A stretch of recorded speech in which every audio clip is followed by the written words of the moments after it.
Lalbagh cinema hall Shaista Khan কল্যাণ কেন্দ্রে রূপান্তরিত। বর্তমানে শায়েস্তা খান কল্যাণ কেন্দ্রটি যে স্থানে অবস্থিত তার নিকটে লালবাগ মাদ্রাসার ছাত্রাবাস অবস্থিত। ছাত্রাবাসের পাশে উক্ত জায়গাটি ডোম মেথরদের ময়লার গাড়ি রাখার এবং ময়লা আবর্জনাময় ভর্তি দুর্গন্ধময় জায়গা ছিল। দুর্গন্ধে ছাত্র এবং জনসাধারণের খুব কষ্ট হতো। মোনায়েম খান সাহেব তখন পূর্ব পাকিস্তানের গভর্নর। তারই উদ্যোগে কিছু লোকের পরামর্শে ওই ময়লাযুক্ত জায়গায় সিনেমা হল নির্মাণের সিদ্ধান্ত নিয়ে কাজ শুরু হয়ে গেল।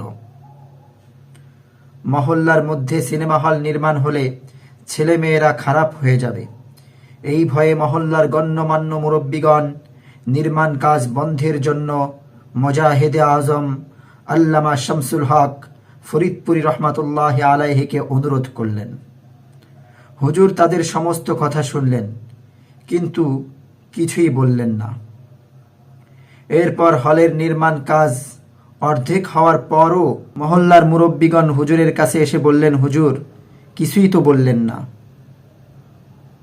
হল সম্পূর্ণ নির্মাণের পর উদ্বোধনের ঘোষণা হলে হুজুর মহল্লাবাসীদেরকে ডেকে বললেন, আমি শামসুল হক জীবিত থাকতে লালবাগে মোনায়েম খান সাহেব আমার বুকের উপর সিনেমা হল উদ্বোধন করলে একদিনের মধ্যে তার একটি ইট খুলে বুড়িগঙ্গায় নিক্ষেপ করা হবে।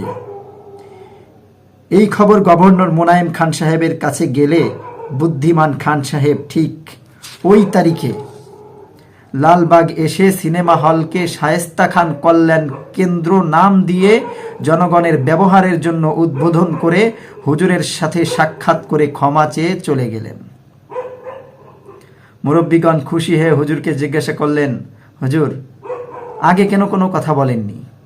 হুজুর মুস্কি হেসে বললেন, আগে বললে তো কাজ বন্ধ হয়ে জায়গাটি ময়লাযুক্তই থেকে যেত।